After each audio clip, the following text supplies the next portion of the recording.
What's up, guys, everybody? Bahroo here with Gothalion. Yay! And today, we want to talk to you all about something in regards to the endgame of the pre-sequel. I know Goth had a real talk, and he touched on a lot of different aspects in the pre-sequel, but we kind of want to dig a little bit deeper this time. Yeah.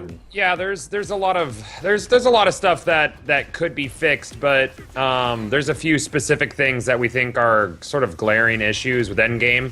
And I know a lot of people are saying, well, you know, we're still in the vanilla of the Endgame, but you know, we're kind of thinking about this compared to the vanilla of Borderlands 2.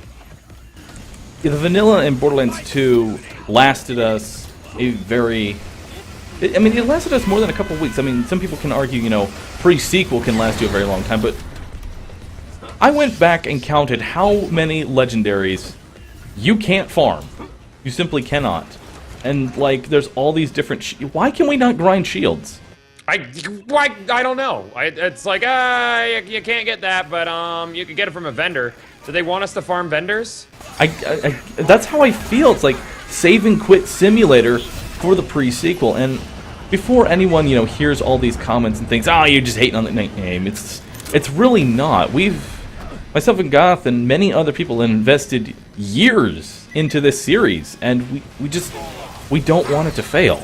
Yeah, really don't. Really don't. Gearbox, please. Gearbox, please. It's really just that. When you love something, you don't want it to go away. And that's why we think maybe a solid DLC would be what saves this game. I mean, honestly, I'm going to say this now. I think that the next DLC needs to launch with 2 different raids. It has to. Yeah, it absolutely has to. And there's no reason they can't. Yeah, well, they did it with, hey, you want to go to Zarpedon? Oh, wait. Oh, yeah. Aww. Aw, that was a fun fight. You know, that was a really fun fight, actually. You know what fight I would like to see redone as a raid? What's that? And I mean, the Iridian guy was cool, but he was more flashy than anything else. Yeah. He felt like all flash. Zarpedon, I don't know. They need to patch that in. I think some sort of patch making these unique spawns respawn wouldn't hurt the game. I really am interested in the design choice behind taking those fights out. It would be nice to know. I wish Gearbox would talk to their community more. And just be like, hey, this is why we did it.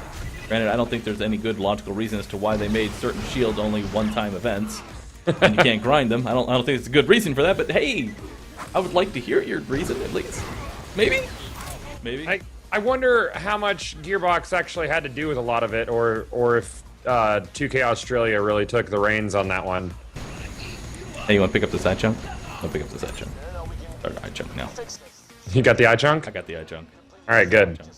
But yeah, I would like to know like what exactly. I mean, as far as 2 raids being on launch for the next DLC, it's not impossible because Pirate DLC had Hyperius and Guy, and I mean, granted those weren't, you know, the favorites of raid bossing, but you know. Well, Torg DLC was supposed to as well.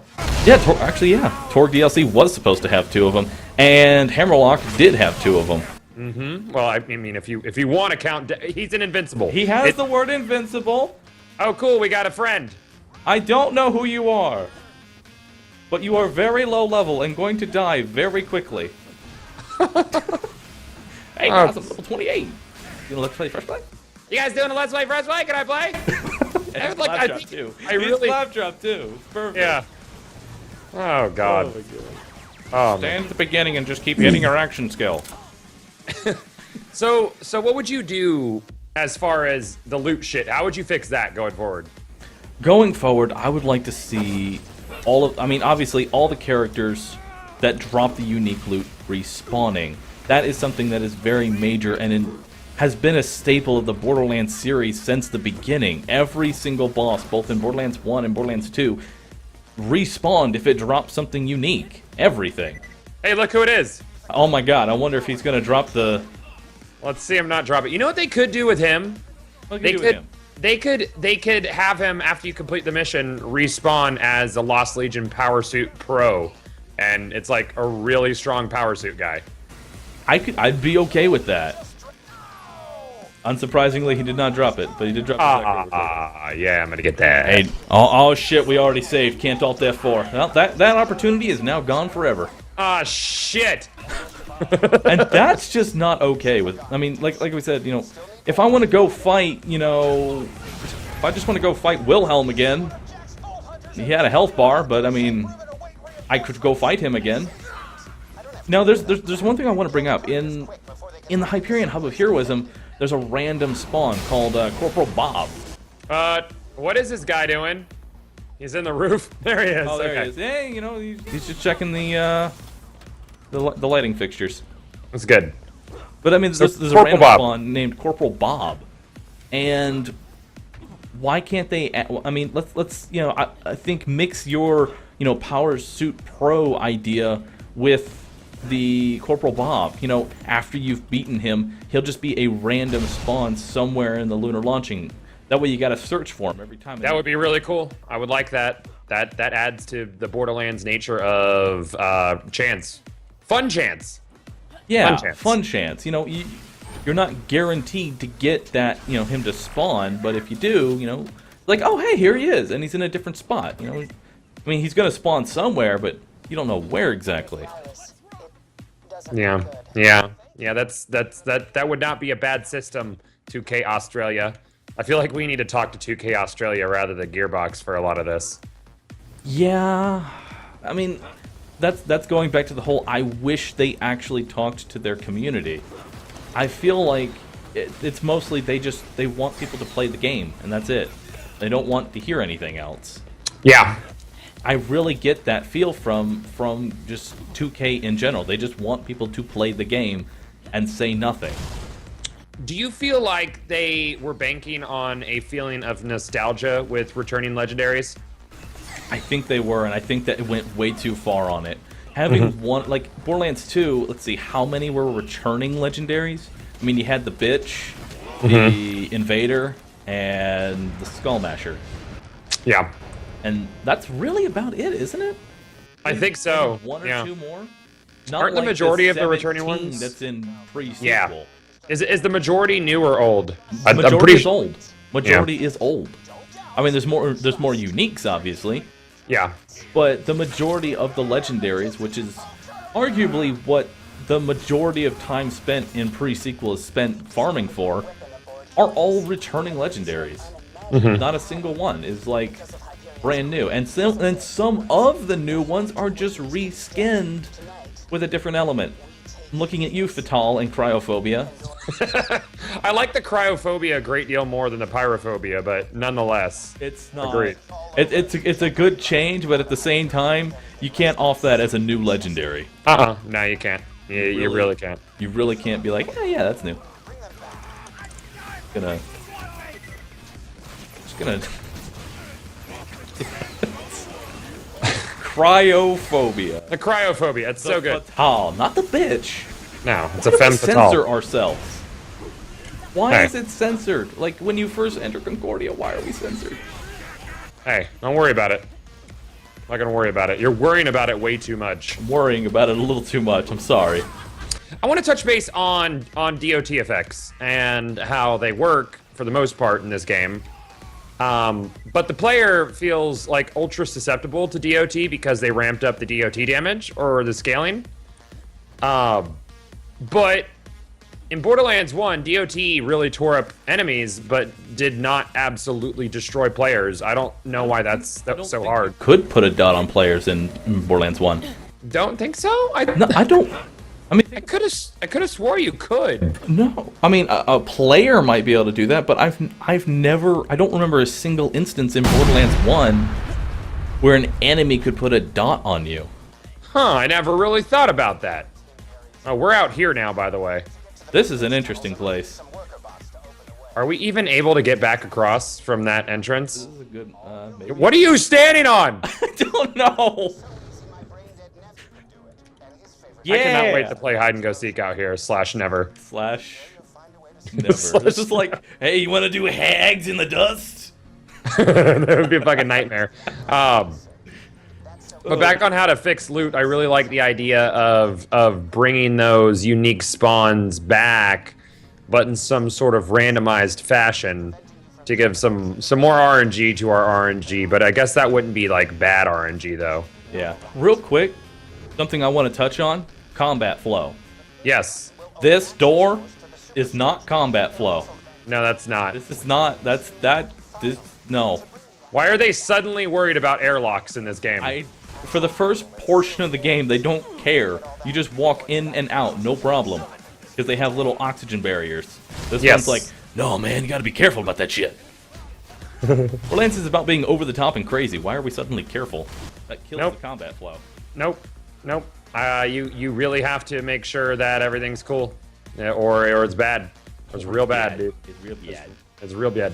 You don't want that. A lot of areas don't really flow well, and I feel like that really hurts mobbing for this game compared to Borderlands 2. Yeah, I mean, there's so many areas in Borderlands 2 that I don't think people really notice how good of combat flow they had. For an example, the area with the rats, Steam and Power. That's an amazing area. Bloodshot Stronghold. And the reason I think that they're so good is that the areas come full circle. Mm-hmm. Exactly. Speak. You know, you start in one area, and at the end is a fast travel to go to the next area. There's only a couple areas like that in this game that are a complete circle. Only a couple. A lot of them are like sort of corridors or just like... Or branching paths. Yeah, or open-ish areas that just don't really... I don't know. A lot of those really open areas, like, it doesn't feel like it matters where you are. You know, like your battlefield positioning is irrelevant for the most part. Yeah, pretty much, which... I will say, though, we have been a very negative. There are a few things that they have done really well. A lot of the new enemies, like, I like the fact that the doll soldiers actually do a legit dodge. Oh yeah, where they like jump out of the way. Yeah, it's not like the scav where when I dodged this grenade, I dodged it. I'm still standing in the storm front, but I've dodged it. I feel like they have a turbo dodge though, like where they're just like they just fucking nope a mile away. Yeah, they do. They do. But I mean, a lot of the enemies feel unique within the same class of enemies. Sure, I'm on board with that. I feel like that's something that's definitely good going into it, and the cryo element was very well implemented. Yeah, the cryo element is really, really nice. I like playing with it a lot. The crit modifier on it is nice, and it never feels required, at least in TVHM. I hope that in the inevitable third playthrough, it doesn't become like cryo or get fucked. You know? Yeah. Yeah. And I would also like to point out how much combat we've done in this entire area. Not a lot. Not a whole hell of a lot. I mean, they've got the story mode in this game is definitely really nice. I recommend going through the story at least one time. And it's just the story doesn't really carry it multiple playthroughs. Speaking of multiple playthroughs, why was the reset function removed? What the fuck is that about? Why couldn't there have been... I'm pretty sure that's something that a lot of fans asked for, is a resettable TVHM. Because then... Even if they didn't fix the unique enemies, there would still be a way to farm them. Granted, you'd have to go through a whole playthrough to farm the power loading noob, but you wouldn't be immediately fucked if you didn't. Yeah. I feel like that's you're all the way over there now. Yeah, I'm just going to transfer us to the next zone. Yeah, do that. I'm going to do that. As soon as I figure out how to parkour all over this place to get to the next zone. I figured it out. I fandangled it. So enough complaining about what we don't like, because I do like the game. I've expressed that I'm not in love with the game yet, but I very well could be with the right DLC and changes to the end game. I still like it. It's still Borderlands. I still enjoy playing it, but it doesn't appeal as much as vanilla mode on Borderlands 2 did by far. But how we could fix it with DLC? How could they implement oxygen into DLCs? I really don't want to stay on the moon anymore. I mean, I honestly, I like the idea of oxygen. I really do. But there's areas like the current, like the one we're in right now, oxygen doesn't even serve a purpose. I kind of wish they would just remove this whole like really awkward, not real gravity thing, and just let it kind of fly around. That would that's something I want to have in the pre-sequel. I mean, I'm just gonna go ahead and say it. I mean, oxygen doesn't feel like it is ever necessary. I never feel the necessity of oxygen. Yeah, I can agree. I feel like perhaps they could have explained it within the indoor areas, like you needed oxygen as a combustion for some sort of jetpack, because that would make sense. That's what I'm thinking. Like moving forward into the next game, I still want double jump. I think double jump should be a staple of Borderlands. I think it should be less floaty and more Titan folly. More like an actual double jump, like you jump twice. Yes. Type deal. Yeah, like some sort of thruster thing. Maybe instead of oxygen, a fuel system. Fuel system would be great. And it would work the exact same way. Only you wouldn't need to breathe the stuff. Just if you want to double jump, you need fuel. Yeah, that makes a lot of sense. And we've already shown how hard it is to actually run out of oxygen. And what happens when you do? It's irrelevant. Yeah, it's just a arbitrary little thing that gets thrown on you. Yeah. But moving forward, you know, like you said, let's stop focusing on what's wrong with the game. Let's focus about what could be done to fix it. Now, we've already said I feel like there could be 2 raids on launch, and a lot of people say, well, I'm not much of a raid person, but the end game, we liked bosses. And I'm not saying maybe not raid bosses, but there needs to be more actual legit bosses like Zarpedon, the Sentinel normal mode, the deadlift, but more bosses to fight, not Bunker 2.0. Zarpedon was fun. I liked that fight a lot. Yeah, Zarpedon was a lot of fun to fight. I don't know why you couldn't, because it was basically 2 fights in one. Yeah. That's what I really liked about it. It was 2 fights, not one. They've gotten phasing down, which is good, because that's something we asked for. Borderlands 2 was more of a phased boss fight, and they showed that they could do that with Son of Cromarax, which I think was an excellent boss fight. Yeah, I mean, a lot of the Headhunter packs, outside of the non-existent health bars. Yeah. I mean, all the health bars. I mean, Jack-O-Lantern, he's got a health bar. We showed that off. They became interesting fights when we, fucking 100 times their health. Yeah, we had to buff them so ridiculous to make them an actual boss fight. It was fun. It's not something I would want to do every single time, but it's there. It's an option. I feel like it's an option should be something that is added. I really feel like that's something that should be... Oh, yeah, I can rev you an option. That's something that should just be added to the game. Like a hard mode for different bosses.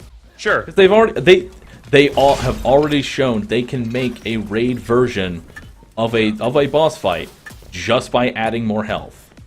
So if I want to fight a souped up version of Zarpedon, I feel like that option should be there. Just add Moonstone.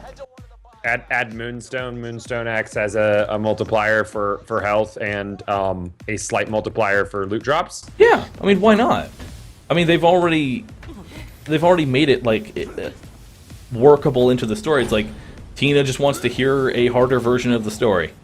Which I was disappointed in how that played out, because she didn't interject or change anything. Yeah.